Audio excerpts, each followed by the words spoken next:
자, 그 다음에 이제 여러분들 나와 있는 게 뭐냐면 멘델의 가설입니다.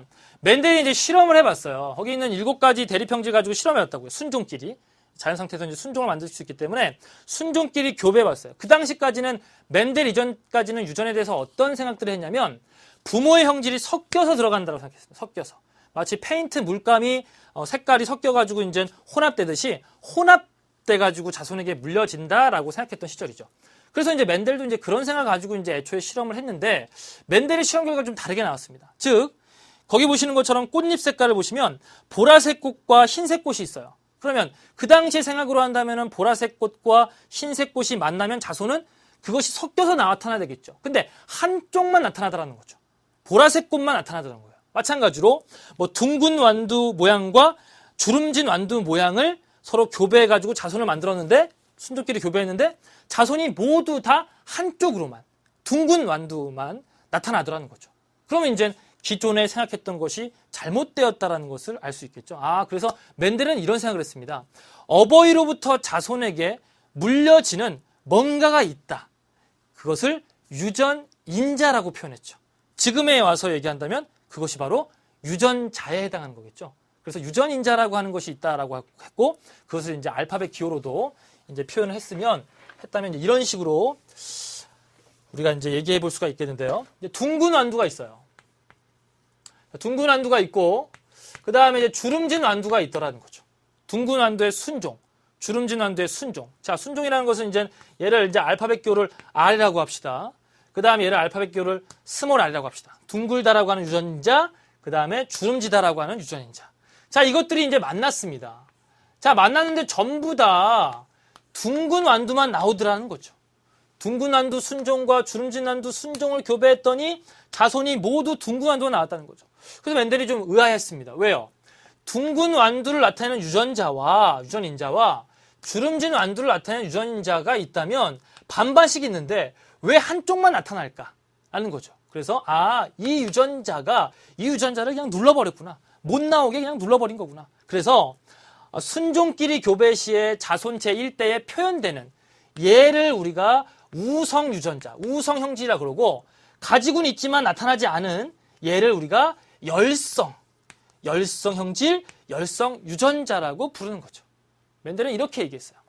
자, 지금 보시는 것처럼 유전자형이 서로 잡종이잖아요. 이형접합이잖아요. 서로 다를 때 나타나는 표현형을 가지고 있는 유전자를 우성 유전자, 우성 형질, 이 형질을 그리고 유전자는 가지고 있지만 나타나지 않는 유전자를 열성 유전자. 이것이 가지고 있는 형질을 열성 형질이라고 얘기하게 되는 겁니다. 됐죠? 자, 그 다음에 이 둥근 완두와 둥근 완두 같은 유전자형을 가지고 있는 것끼리 교배를 해봤다. 교배를 해봤더니 자손 중에 어떤 게 나왔느냐? 자, 자손 중에 어떤 게 나왔냐 봤더니만 둥근 완두만 나온 것이 아니라 분명히 어버이는 둘 다 둥근 완두인데 둥근 완두만 나온 것이 아니라 주름진 완두, 부모에게 없던 게 나오더라는 거죠. 그럼 왜 이렇게 나왔을까라고 생각을 해봤는데 이것이 자손에게 갈 때 이 두 개의 대립 유전자가 이것이 생식세포를 형성할 때 나눠서 들어가는구나. 그래서 어떤 생식세포는 라지 R을 가지고 있는 생식세포, 어떤 생식세포는 스몰 R을 가지고 있는 생식세포. 여기서도 마찬가지로 어떤 생식세포는 라지 R, 어떤 생식세포는 스몰 R을 가지고 있는 생식세포가 있겠구나. 그래서 이 생식세포가 서로 만나서 다시 새로운 쌍을 만들 것이다. 그래서 이런 쌍, 라지 R, 이런 쌍, 라지 R, 스몰 R, 이런 쌍, 라지 R, 스몰 R, 이런 쌍, 스몰 R, 스몰 R을 갖는 그러한 유전자형을 갖는 자손이 만들어질 것이다. 자, 이거는 당연히 둥근 완두 두 개의 유전자 가지고 있으니까 당연히 표현형도 둥글다. 이건 앞서 우리가 실험을 통해서 두 개가 같이 있을 때 표현되는 것이 우성이고 표현되지 않는 것이 열성이라고 그랬죠. 이것이 아까 표현됐기 때문에 이것도 마찬가지로 둥근 완두로 나타난 것이고 이것도 마찬가지로 우열의 법칙에 따라서 둥근 완두로 나타난 거고 이거는 둘 다 주름진 완두의 유전자를 가지고 있기 때문에 주름진 완두로 나타난 거다라고 이제 이야기를 하는 거죠.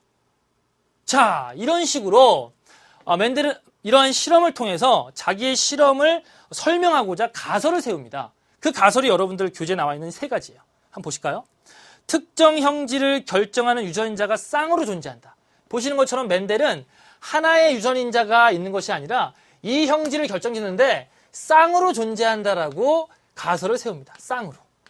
한 쌍의 유전인자가 한 가지 형질을 결정짓는다라고 얘기한 거죠. 그 당시에는 유전인자, 지금은 유전자. 즉 우리가 알고 있는 대립 유전자가 되는 거죠.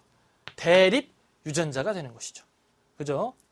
자, 그 다음에 두 번째를 보시면 쌍을 이룬 인자가 서로 다를 경우 여기죠. 쌍을 이루는 인자가 서로 다를 경우 하나의 유전인자만 표현된다. 얘만 표현된다. 얘만 표현된다. 이때 이 표현되는 것이 우성, 표현되지 않는 것이 열성. 우성 형질, 우성 유전자. 열성 형질, 열성 유전자라고 부른다. 이런 얘기죠. 그 다음에 이제 세 번째 가설은 쌍을 이룬 인자가 생식세포를 형성할 때 분리되어 각각 다른 생식세포로 들어간다. 왜요?